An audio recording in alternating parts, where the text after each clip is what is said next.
All right, today we got some big stories to cover. So Harvard is having their trial now. It started on Monday, and it's against the racial discrimination charges that have been placed against them by the Student for Fair Admissions.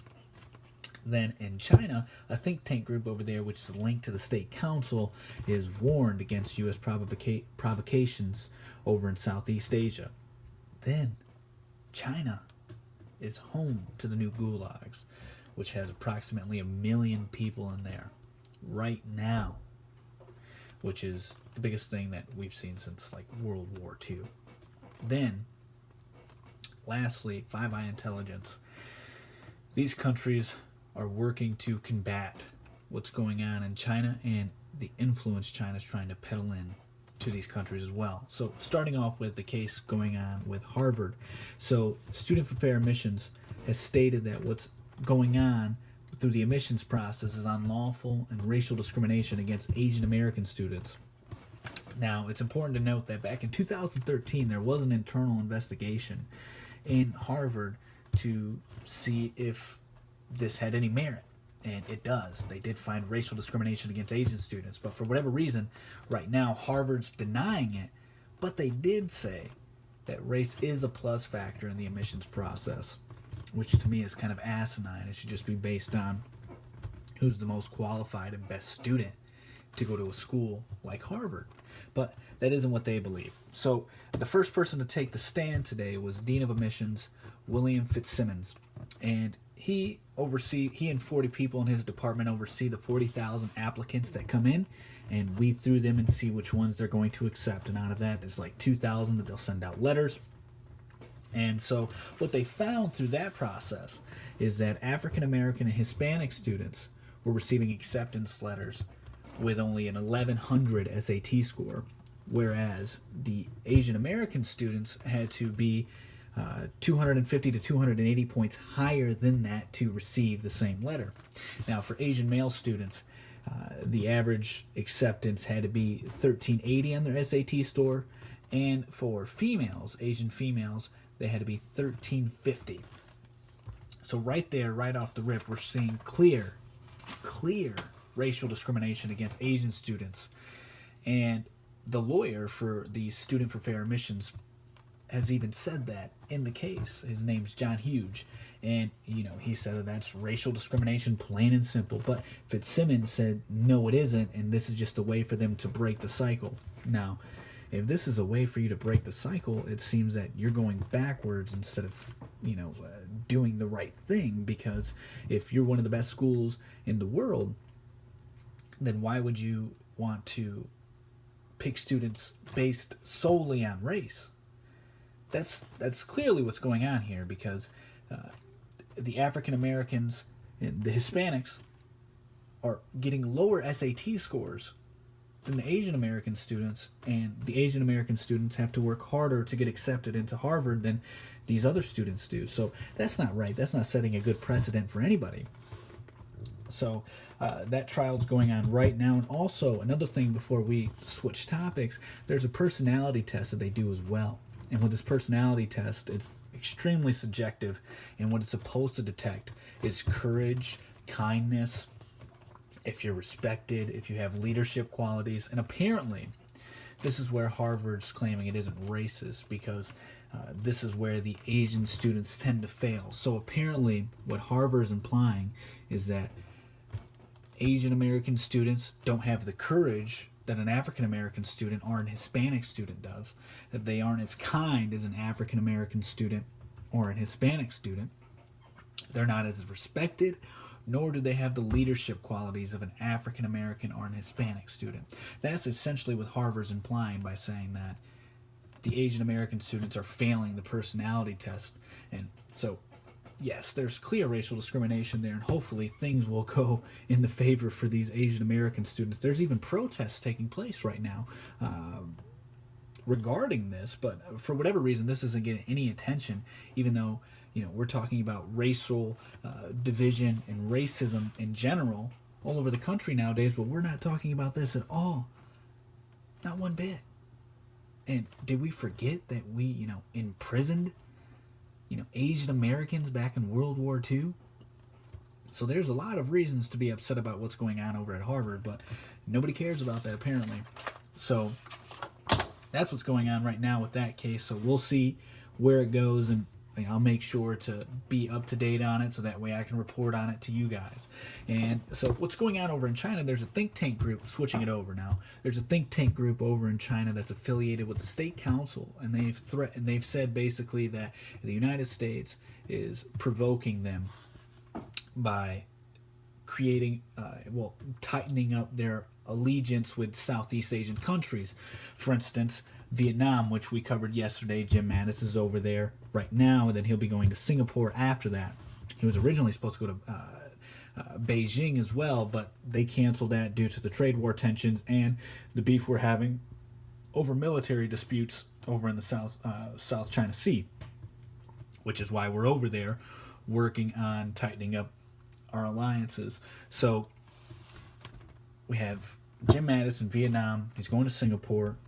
We have training drills going on in the Philippines with Japan sending armored vehicles over there, which is the first time they've sent armored vehicles to any foreign country since World War II. So that's huge. And also we have cooperation with Australia and Japan. And we have a $330 million arms deal with Taiwan, which China is extremely upset about. And so the reason, really, they're truly upset about this is because we are taking the lead as far as tightening up our alliances, which then gives us the upper hand when it comes to the PR battle. And right now, they are really losing that. They're being demonized throughout the media, rightfully so, in my opinion. So they're upset mainly about that we're controlling the story and how it comes out because they see things differently. Of course they do. Of course they do. But in my opinion, I think we're doing all the right things. But China is now realizing that they need to step up. And so by stepping up, they're actually having training on seas with Malaysia and Thailand, to work on tightening up their alliances and things of that nature, so that way they can kind of combat what we're doing, the U.S. So they're aware of what's going on, what we're doing. Not only are we hurting them economically with the trade war, but we're also putting pressure on them militarily to say, hey, you need to stop what you're doing over there, because what they're doing, they're fortifying the islands, as we've talked about several times on this show. They're fortifying the islands and basically just intimidating and hopefully coercing these, they're hoping to coerce these countries over there into basically, allowing them to do whatever they want to do. So, yeah, that's what's going on over there. And then another thing that's going on in China that's really, really huge news. I don't know why nobody's talking about this either. That whole military thing, I guess I can see that, why people aren't talking about it. But this right here, I think, should be talked about all over the place. Because we know what concentration camps can do. And right now, China has concentration camps. They have concentration camps holding Muslims. So you would definitely think this would be all over the place, because anytime America does anything remotely offensive to a Muslim group, there's people, in an uproar because of it. And in some cases, rightfully so. In some other cases, it's like, well, do we know? Do we have all the evidence to say that it wasn't, a Muslim terrorist group of some sort? Whatever. But, for whatever reason, when it happens overseas and it's not American, we don't give a damn about what happens to other people. So, continuing, China has started a concentration camp over in one of their cities where it's home to a huge a huge minority group of Muslims. And they've started imprisoning them,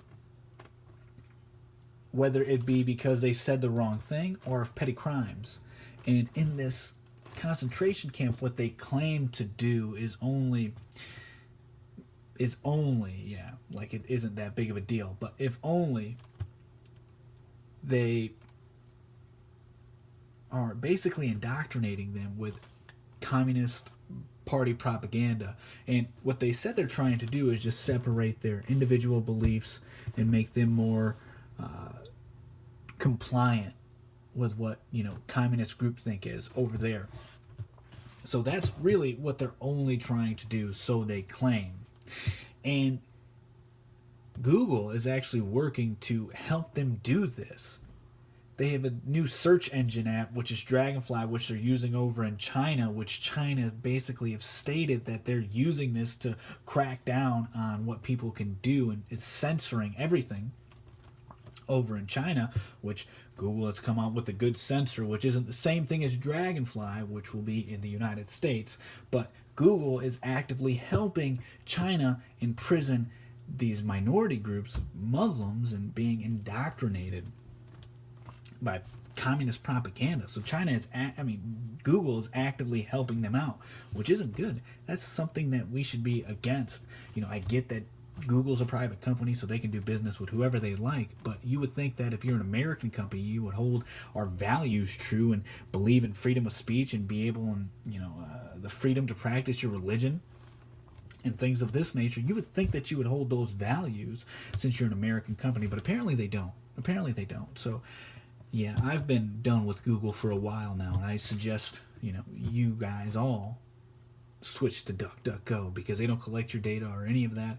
It's a lot better, and it's really not that big of an adjustment from Google to DuckDuckGo.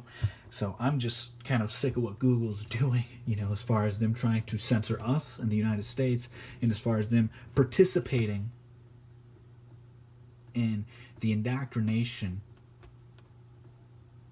of Muslims, and basically just tearing them apart as individuals and just making them submit to the big brother over there in China. But Nikki Haley had some very strong words to say about this, basically making it clear that what China's doing is wrong, talking about the concentration camps that are taking place over there, and saying that this is the largest political imprisonment that they've seen since World War II. So since the Holocaust, there hasn't been anything like this, which is what Nikki Haley is claiming. And, she even alluded, basically saying that this was something straight out of George Orwell's books, with the whole Big Brother thing and trying to indoctrinate them and making sure that they're all thinking one thing and not diverting from that. And she is disputing the fact that they're saying that they're not harming anybody. She's saying that they're torturing people over there and forcing them to give up their religion and submit to the communist rule. So horrible things are going over there right now, and it's scary, and nobody's talking about this. This is one of the biggest superpowers in the world, the second largest economy in the world behind us, and they're trying to improve militarily. What are they going to do with that? They're taking over the South China Islands. They're meddling in elections. I know we are too, but in my opinion, they're more of a threat, from my knowledge, than appears that we are, because at least we still at the core of it still believe in freedom and have those values, whereas they don't. They just want submission. They have a dictator. We don't have that. So, and then continuing with what's going on with China, there's this group called Five Eye Intelligence. Basically, they share classified information about intelligence. It doesn't matter who it is, but right now it's about China.